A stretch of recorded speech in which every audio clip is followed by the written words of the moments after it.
¿verdad? Sí. ¿Dónde nos perdimos? ¿Dónde nos cortamos? Porque yo estaba hablando y ya cuando me di cuenta ya no estaban. Ya habíamos Yo me quedé con el ángulo de 120. En el inicio, ¿no? Sí, en el mero inicio. Q de X, ¿cuál es coseno de 110? No, profe, o sea, en el inicio, cuando puso lo primerito que puso.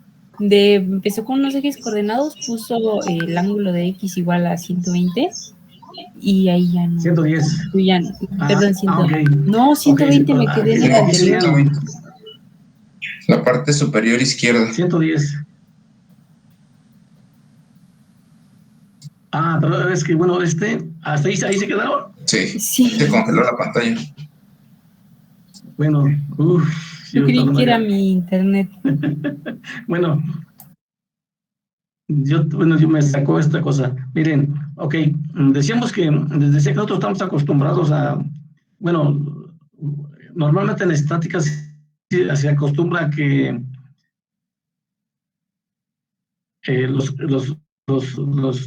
ya sea el X o el Y, y después descomponer, sacar sus componentes, pero nosotros tenemos que estar observando si es positivo o si es negativo. Entonces, si nosotros referenciamos el ángulo con respecto al positivo y lo sacamos absoluto, entonces para este ángulo serían 40 grados. ¿Están de acuerdo? No hay ningún problema para P. Para P, simplemente la gráfica, pues ahí nos da. Pero ¿qué pasa con el ángulo Q? Con respecto a Q, ¿cuánto valdría el ángulo de X hasta el vector Q? 100 y algo, ¿no? 110. 110, ¿por qué? Porque de aquí a aquí son 90 y le sumo los 110, los 20, entonces son 110. Entonces, ahora sí, si yo estoy tomando estas referencias absolutas, ya no tengo que preocuparme por los ángulos, porque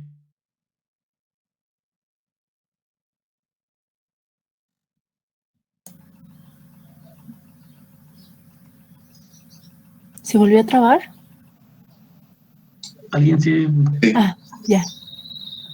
No, yo no oí. ¿Cuál es el coseno de 110? ¿Tiene por ahí su calculadora? Saca su calculadora y... Menos 0.34. Ajá. Menos 0.34. Pero es de Q, ¿están de acuerdo? Porque Q puede tener cualquier valor.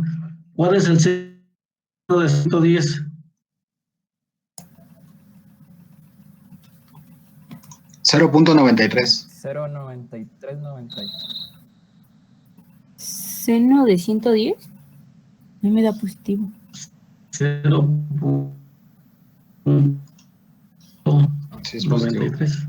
No sé si ven que aquí sí ya nos da punto 93. De 110, sí, seno de 110. No, de 110. El 120 ya lo dejé por allá. Sí, es este. Entonces es más punto 93, ¿están de acuerdo? Entonces vamos a sacarlos de acá. La componente en X de es igual a, quedamos que era, si es de 20, es Q por el seno de 20, ¿están de acuerdo?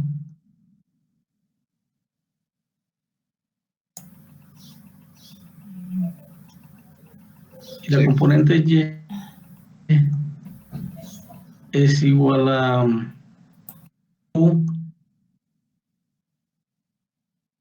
por el coseno de 20. ¿Cuánto da el seno de 20 grados? Punto 34. Punto 34. Es punto 34 de Q. Pero acuérdense que nosotros aquí tenemos que estar cuidando el ángulo. ¿Hacia dónde va el ángulo? El negativo. En X sería negativo, ¿no? En X sí. Sí. Pero bueno, no sé si vean la bondad. Aquí yo tengo que estar cuidando el signo. Y cuando uso valores absolutos, ya me dan el signo, la misma operación. Ya aquí no tengo que estar yo cuidando si es positivo o negativo. ¿Cuánto es el coseno de 20? Punto 93.9. Punto 93 de Q. ¿Sí ven la diferencia? De este lado, yo sí tengo que estar cuidando los ángulos, el signo del vector. Aquí tengo que estar poniéndole ojo al vector. Y acá no, acá automáticamente me va a dar los ángulos. Pero siempre tengo que tenerlo referenciado al vector en X, positivo. Y ya voy sumando cuánto me da hasta llegar acá, que van a ser 360. ¿Sí se captó la idea? ¿Cuál es la diferencia? ¿Y cuál usar? Pues el que ustedes más les acomoden. Simplemente es, pero sí es importante que sepan que podemos usar esta alternativa y que esta alternativa es muy usada, pero la diferencia es que aquí en este lado, tengo que estar verificando signo.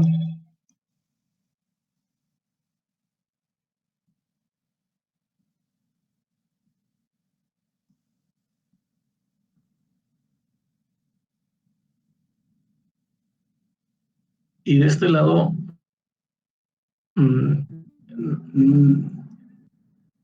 el ángulo, o sea, el ángulo me da el signo.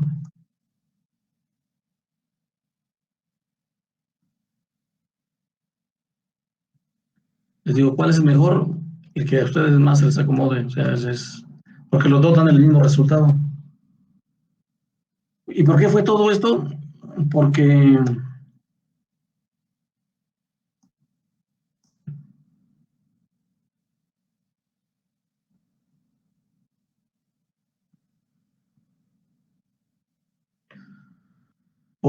aquí en este ejercicio,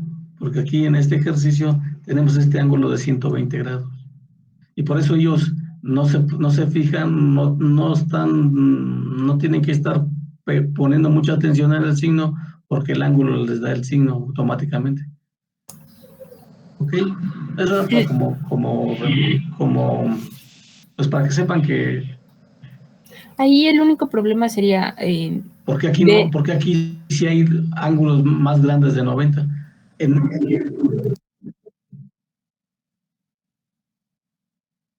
¿Mandé? Ya ahí nada más sería ver en referencia a qué están dándote el ángulo, ¿no? En el libro, ¿no? Porque luego lo dan con referencia a siempre otro. va a ser... No, mira, por ejemplo aquí, este coseno, por eso les decía, es importante que más que hacer ejercicios entendamos bien los conceptos que nos dan, porque nos podemos desgastar, podemos acabar una pluma, un lápiz haciendo ejercicios y si trae resultados el libro, pues lo saco, o sea, estamos ahí cambiando, no, es que era el seno, no, ahora luego con el coseno, ya me dio con el coseno, pero no estamos ahora sí que asimilando el conocimiento. Por eso, aquí por ejemplo, ¿qué nos dice esta ecuación? Aquí nos dice, la componente en Z es igual a la magnitud del vector. Entonces, aquí no importa si el vector, ¿dónde está? No importa. Pero luego te dice, es con respecto al ángulo Z. Lo que debemos de saber es que estos ángulos sí son relativos, sí son absolutos. Sí, por ejemplo, de aquí, pero es con respecto al positivo de Z. Ok. Entonces, supuestamente en este ejercicio, que está aquí, de θ 120, sería, el ángulo debería de quedar por aquí, este ángulo debería estar acá en este cuadrante, porque serían 90 más 30, 120, entonces debe de estar acá. Y efectivamente debe estar acá. Aquí está, ¿sí lo ves? Θ de Z. Pero no está, pero aquí quiero que también se entienda que este vector no está sobre este cuadrante, sino que está en el espacio. Pero la referencia lo sacamos este vector por este vector de horizontal, por este componente horizontal. Por eso es importante que no se olviden que en el espacio siempre existe aparte de la componente fx y fy y fz, esta componente horizontal. Esta es la que nos sirve para calcular fx y fz. Ok, y una vez que ya tenemos eso, pues ya no hay ningún problema. Afortunadamente, les digo, hay otro método que lo vamos a ver ahorita, en el cual no necesito saber los ángulos, y cuando no necesito saber los ángulos, lo que sí necesito saber es este concepto, el vector unitario. Entonces dice, el vector unitario lambda se refiere al largo de la línea de acción de f. ¿Qué nos están diciendo ahí? Ese vector unitario, yo creo que aquí debe de estar. Vamos a estar. Aquí está, mire. Aquí está. Este es el vector f. Y lambda está en la misma dirección que f. Pero f es un vector unitario. ¿Y cómo vamos a sacar un vector unitario? Lo que nos dice es, para que tú puedas conocer este vector unitario, lo que tienes que saber es la longitud del vector f. ¿Y cómo calculo yo una longitud de un vector? Bueno, pues simplemente la longitud del vector. ¿Perdón? La norma del vector. Sí. Pero más que nada es la distancia que hay entre los dos puntos que lo soportan o que lo contiene. Entonces, para eso yo necesito conocer dos puntos. Y por eso lambda se define como, déjeme ver, aquí se ve definido lambda. Bueno, primero lambda la podemos definir como los cosenos. Le habíamos dicho que lambda es igual a la suma de los cosenos directores. Y la magnitud de un vector, sabemos que es la suma de los cuadrados de las componentes. Entonces, por eso la magnitud de este vector, que sabemos que es unitario, ¿por cuánto vale la raíz de 1? Pues es 1, ¿no? Entonces, ¿y cuánto valen sus componentes? Es componente de x al cuadrado, lambda al cuadrado, x al cuadrado, lambda y al cuadrado más lambda z al cuadrado. Y este es igual a 1. Y si nos vamos si lo sustituimos con sus cosenos directores, porque acuérdense que lambda de x es igual a coseno de x, entonces simplemente sustituyo coseno cuadrado de teta de x más coseno cuadrado de teta y más coseno cuadrado de teta z es igual a 1. La puedo expresar en función de los vectores unitarios o de los cosenos. Lo puedo expresar en las componentes de los vectores, del vector unitario o en sus cosenos directores. Entonces, dice, en el ejemplo 1 se muestra que una vez que se han seleccionado los valores de teta x y teta y, el valor de tetas debe ser igual a 60 o 120 grados para satisfacer la ecuación de 2.24. ¿Por qué? Porque si conozco estos dos, simplemente estos tienen un valor, entonces coseno cuadrado de teta sería 1 menos esta cantidad, ¿no? Aquí serían 60 grados o 45 grados. Dice, cuando las componentes Fx, Fy y Fz de una fuerza F están dadas, la magnitud F de la fuerza se obtiene en 2.18, entonces la relación es 2.19, puede resolverse para los cosenos directores. Y cuando quiero conocer los cosenos directores, simplemente, también aprendas esta porque también es muy útil, es, ¿cómo calculo yo los cosenos directores? Es la componente en X sobre la magnitud del vector. En Y sería la componente en Y sobre la magnitud del vector, y componente en Z es el ángulo en Z o el coseno en Z sería la componente en Z entre la magnitud del vector. Y para que se entienda esto, vamos a ver este ejercicio. Dice, bueno, ¿hasta aquí alguna duda, pregunta? Yo no. Ahí voy. Digo, desafortunadamente estar escribiendo mucho,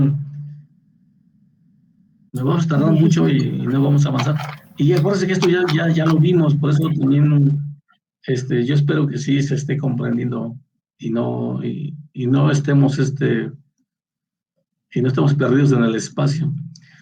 Porque acuérdense que lo único que estamos haciendo es agregar la tercera componente. Y más o menos, si nosotros hacemos o nos regresamos a lo que era en el plano, nada más serían estas componentes. Nada más sería esta fórmula. Aquí nos dicen, vamos a ver este ejercicio. Una fuerza F tiene las componentes X y Y con estos valores, y la Z también nos la dan. Entonces, determine la magnitud de F y los cosenos θx y θz, y θx, θy y θz, que forma con los ejes coordenados. Dice, a partir de la fórmula 218 la fórmula 218, bueno, está más arriba, y por eso aquí saquen su acordeón, porque ya aquí nada más es cuestión de estar relacionando con las fórmulas, porque acuérdense que entre más grande es la dimensión, más se complica más ver la ubicación de los vectores, la localización, pero la podemos sacar ya por inferencia de haber hecho un buen estudio de vector en el plano. Por eso era muy importante para mí que se entendiera de una manera completa lo que es el vector en el plano, porque ya de aquí en el espacio nada más es inferir, porque acuérdense, esta de aquí, lo único que le agregamos fue la componente en Z, la 218. Entonces, aquí nos dice que esta es la ecuación 218, si ya tengo las componentes, pues simplemente las sustituimos y saco su valor. Ahora, ¿cómo saco los cosenos directores? Acuérdense que nosotros allá en el plano hacíamos el coseno de teta igual a la componente en X sobre la magnitud de la fuerza. Aquí sería X y sería Y. Pero acuérdense que allá tendríamos que usar un seno y un coseno. Aquí no, aquí usamos puros cosenos directores. ¿Por qué? Porque usamos la fuerza horizontal, la componente de fuerza horizontal. Entonces, por eso podemos usar puros cosenos. Entonces, el coseno de X es la componente en X que ya la tenemos entre la fuerza que aquí se calculó. Y el coseno de teta en Y es la componente en Y, que aquí no la dan, aquí está, entre la magnitud de la fuerza y así con respecto a Z. Ya sabemos que para calcular el ángulo, pues saco el coseno inverso, ¿no? Y ya me da los valores. Pues estos serían los valores de los ángulos. Entonces, hasta aquí, ¿alguna duda? Les digo, nada, lo que vamos a usar es, aquí lo que usamos fue la ecuación 218, la 219, despejando el valor del coseno, y usamos también esta fuerza 220 para calcular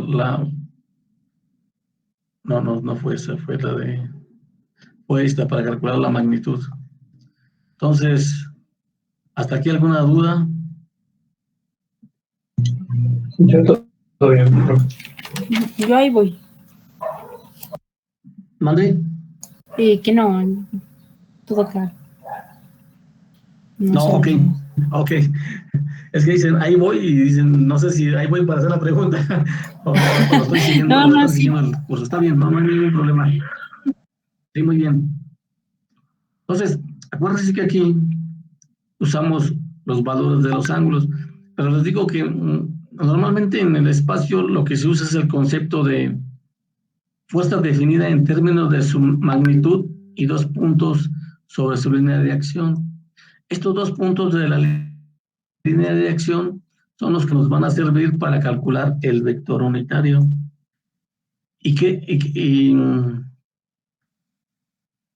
Entonces, ¿cuál es el requisito para ya poder usar este concepto? El requisito es que yo conozca el inicio de aplicación de la fuerza y su unidad de acción, a otro punto. Entonces, aquí es el punto M y este es otro punto N. Estos son los dos puntos. Entonces, si yo tengo dos puntos por trigonometría, sé que la distancia de los dos también la puedo expresar como un vector que sería dx n de y en j más de z en k. Pero ahorita vamos a ver cómo calculo de x y de y, porque son dos puntos, no es un punto, sino son dos puntos.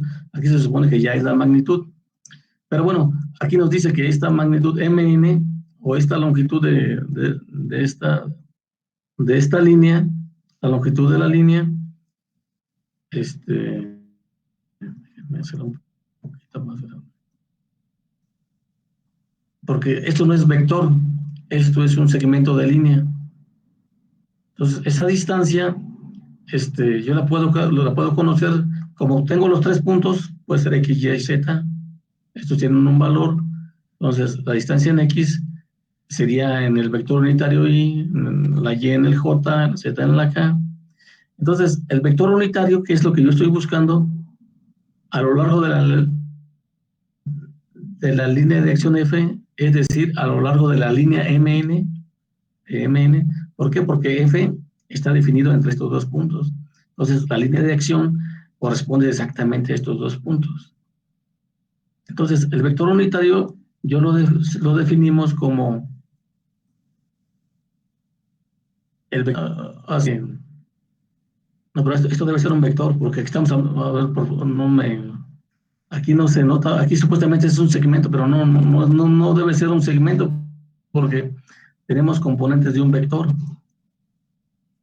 Entonces, aquí también es importante que cuando definamos un vector, normalmente debería ser una flecha, pero aquí no se ve se ve muy, muy tenue, pero aparentemente es una flecha, porque tiene componentes de vector. Entonces, el vector MN, sí, poquito, yo aquí pero sí. en mi pantalla, aquí ya se ve, y ya la hice más grande. Lo que pasa que, como ya cambié de pantalla, esta es una pequeñita y la que estaba viendo el otro día es una bastante grande. Pero sí, aquí ya se nota que esto es un vector. Entonces, acuérdense que un vector tiene la flecha, o puede ser nada más en negritas. Entonces, acuérdense que lo que queremos nosotros buscar ahorita, y es nuestra herramienta que nos va a servir mucho para nosotros expresar las componentes en el espacio, vector unitario. Este es el que siempre vamos a estar buscando, vamos a estarnos peleando para encontrarlo.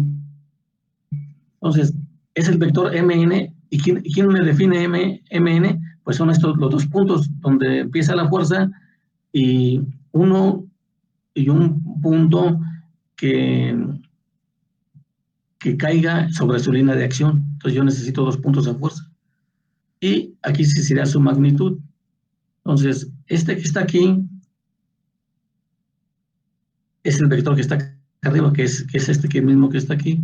Y 1 sobre D, que es esta distancia, la magnitud del vector MN. Y ya sabemos cómo sacar magnitudes de vectores. Entonces, simplemente, ahora decíamos que el vector fuerza lo podemos expresar como la magnitud, que esa también siempre nos la dan o la podemos conocer por el vector unitario. ¿Y quién es el vector unitario? Pues el vector unitario es 1 sobre D, que es 1 sobre D por esto.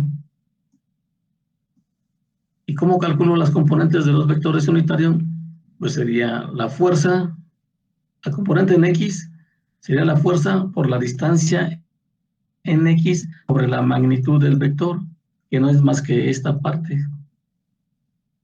Y la fuerza en Y sería la magnitud del vector por la distancia en Y sobre la distancia de la magnitud del vector. En este caso, que estamos manejando es MN, y lo mismo de Z. Entonces dice, las relaciones 229 simplifican en forma considerable la determinación de las componentes de las fuerzas de la magnitud de F, cuando la línea de acción de F está definida por dos puntos M y N. Entonces, aquí otra vez recapitulando, cuando yo quiero conocer un vector utilizando, más bien las componentes de una fuerza conociendo, o más bien, mejor, cuando yo quiero conocer las componentes de un vector utilizando el vector unitario, ¿qué necesito? Necesito dos puntos que serían estos dos puntos que caigan sobre la línea de acción de la fuerza. Entonces,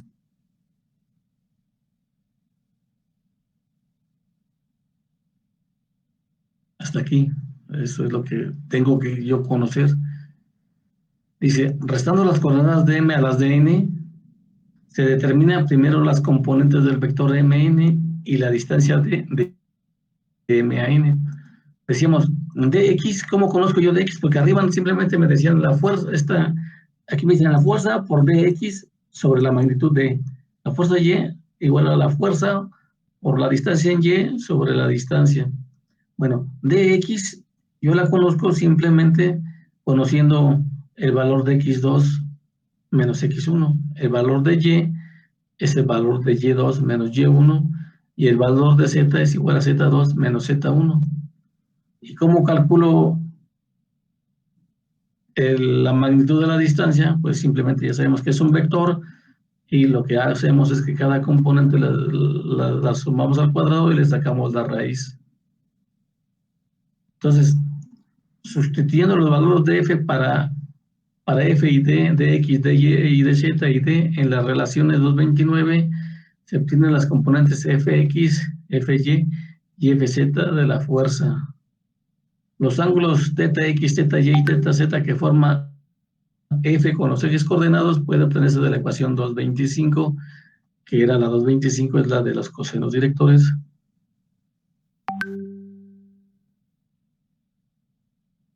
Que es esta. Ya sabemos cómo sacarla. Dice, comparando las ecuaciones, también se puede escribir. ¿Se acuerdan que las de arriba nos lo daban en función de la fuerza X y de la fuerza? Pero también la puedo dar en función de la distancia de X sobre D, la distancia en Y sobre D y la componente Z sobre DZ. Entonces, todas estas ecuaciones que están aquí iluminadas en color naranja, amarillo, no sé qué color sean, pero están aquí resaltadas, son las ecuaciones que ya vamos a usar directamente. Entonces, por eso es importante que sí se entienda el concepto de que ahora que estamos en el espacio, ya no vamos a estar escribiendo esas componentes como lo hacíamos en el plano, pero son una equivalencia.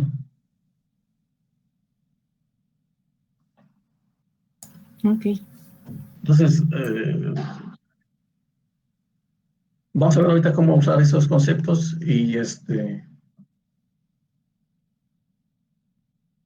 espero que también se entienda bastante bien. Ya aquí el ángulo, el método analítico de solución trigonométrico ya no aplica así, ya no aplica para nada. Y por eso a mí no me da tanto lo otro, sino que siempre me gusta más lo que son la descomposición del vector en sus componentes, porque en el espacio ya es también muy común que se use este método. Entonces, dice adición de fuerzas concurrentes en el espacio. Eso que estuvimos viendo fue para una fuerza, pero yo puedo tener más de una fuerza. Nada más que está ahorita, otra vez caemos en la restricción de que debe ser ¿qué? Coplanar. O sea, todas deben de estar en el mismo punto. Todas, su punto de aplicación debe ser el mismo. Entonces, ese es un requisito. Y como en el plano yo puedo usar las mismas fórmulas, porque la resultante la definíamos como la sumatoria de fuerzas, la sumatoria de los componentes, y la resultante también se puede descomponer en componentes, y esta debe ser igual a la sumatoria de las componentes de las fuerzas, que es lo mismo que hacíamos antes, o sea, porque hasta ahorita lo único que agregamos fue el componente en K, y que es lo mismo que yo sacara las sumatorias, o sea, esta era la sumatoria de todas las componentes, pero también es lo mismo que sea la sumatoria de cada componente. O sea, otra vez, la sumatoria de todas las componentes es lo mismo que yo saqué individualmente la suma de cada componente, de la cual se desprende que esta ecuación R de X, esta que está aquí, que es la magnitud del resultante, se iguala a la sumatoria de las fuerzas en X, y aquí no hay problema, sigue siendo en el espacio, podemos hacer una correlación de en Y igual que en Z en Y, y de Z, que es la nueva que se agregó, es igual a la sumatoria de las componentes en Z. La magnitud de la resultante y los ángulos θ, x, z, y θ, z, que esta forma con el eje de coordenadas se obtiene por el método del 2.12 y se escribe: la resultante es igual a la sumatoria, a la raíz del cuadrado de las componentes, a la sumatoria del cuadrado de las componentes, y que aquí les comentaba que ya no usamos ninguna identidad seno, sino simplemente la identidad coseno para calcular el ángulo con respecto a cada eje coordenado, X, Y y Z. Bueno, entonces, yo espero que sí se haya entendido, así que el salto de trabajar en el plano las componentes a lo que va a ser en el espacio, que no cambia mucho. Bueno, no cambia mucho, pero que ya nosotros, es aconsejable que estas relaciones ya las tengamos bien definidas, porque como ven, llaman ver los ángulos aquí en el espacio tan sencillo. Y por eso les comentaba que nosotros, por ejemplo, aquí ellos resuelven este ejercicio usando el vector unitario. Todo esto que está previo a esta ecuación es para conocer a este invitado, que es el vector unitario. Una vez que ya conozco el vector unitario y tengo la fuerza, pues simplemente otra vez voy a caer así que en lo inevitable de encontrar las componentes de la fuerza. Y aquí es una sola fuerza, pero cuando tengo muchas fuerzas, la única manera que yo puedo sumarlas directamente, esos vectores, es por medio de sus componentes. Entonces, por eso es importante que entendamos la metodología que nos describieron y la tengamos presente, porque otra vez, aquí la metodología ya está definida, ya nada más hay que tratar de relacionar en qué paso estamos y tratar de usar las relaciones estas que están aquí definidas. No hay que buscar más, ya no hay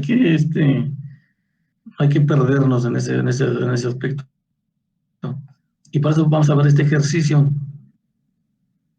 Aquí dice, el alambre de una torre está anclado en A.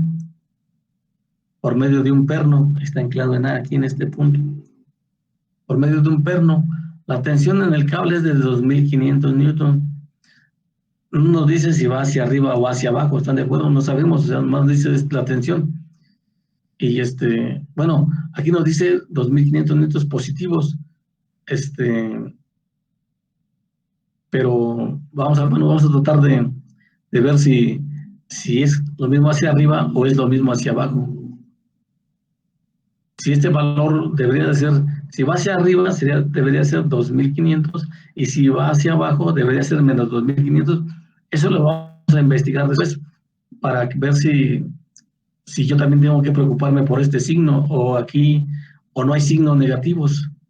Eso también es importante aquí no nos lo dice, pero sería cuestión de que nosotros lo vamos a investigar para que tengamos una metodología más robusta, que nuestra visión sobre vectores en el espacio no nos quieran, así que por ahí no nos quieran chamaquear cuando nos digan que hay una fuerza de menos 2500,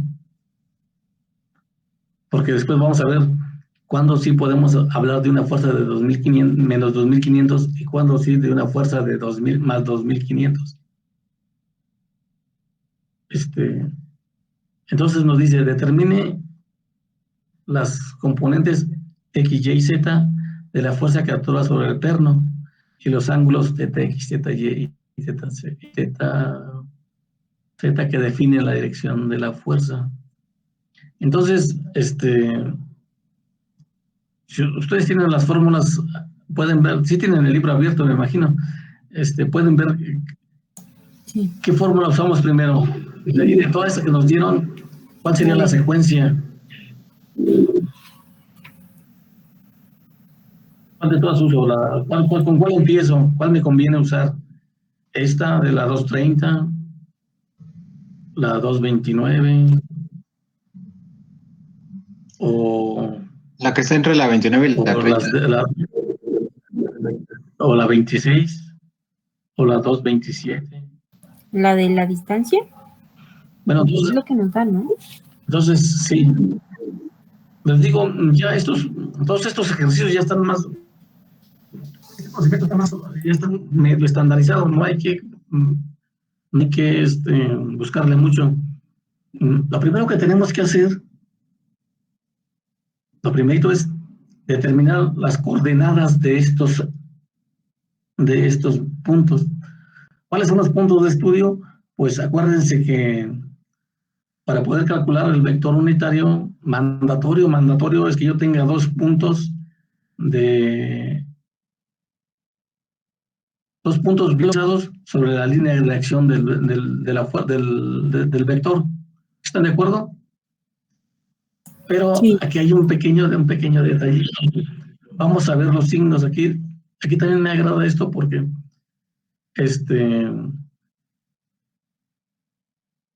¿cómo voy a determinar yo el valor de las distancias? Creo que aquí, por ejemplo, de todo esto, lo más interesante y donde debe tenerse mucho cuidado es en los signos, tanto lo que era en el plano, los signos de las componentes, y aquí en el espacio, lo que tengo que yo calcular, tener bien presente y obtener los puntos correctos más bien las coordenadas de los puntos correctos, pero en el signo. Entonces, tiene el punto A. Ahorita, si yo las quiero determinar, ¿cuánto valen las coordenadas? ¿Cuánto vale en X A? En X es 40, ¿no? ¿Por qué 340? 340, tomarla no, como 40, ¿no? 0, ¿no? Como el punto 0. Pero eso sería en Perdón, A. el punto A. ¿Cuáles son sus coordenadas del punto A? ¿Cuánto vale la En Y es coordenada 0. en A? En Y, ok. En Y es 0. En Es- X 40 y en Z 30. Menos 30, ¿no? Sería menos 30. Menos 30, Ok, sí, aquí ¿verdad? ves. Porque está hacia atrás. Ah, no, en Z es menos 30. Sí, ven aquí. Aquí es donde empiezan los detalles con esto. Hay que tener cuidado porque mm, voy a copiar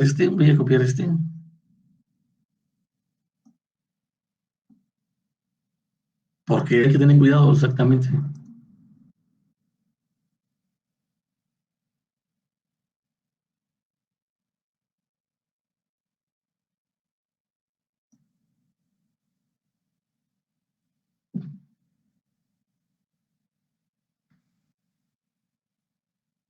Déjame compartir y lo voy a...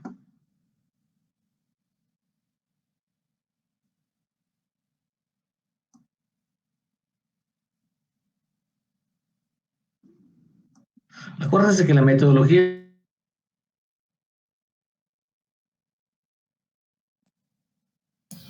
Es que es x2 menos x1, ¿no? Para sacar la distancia en x. Igual para z, ¿no?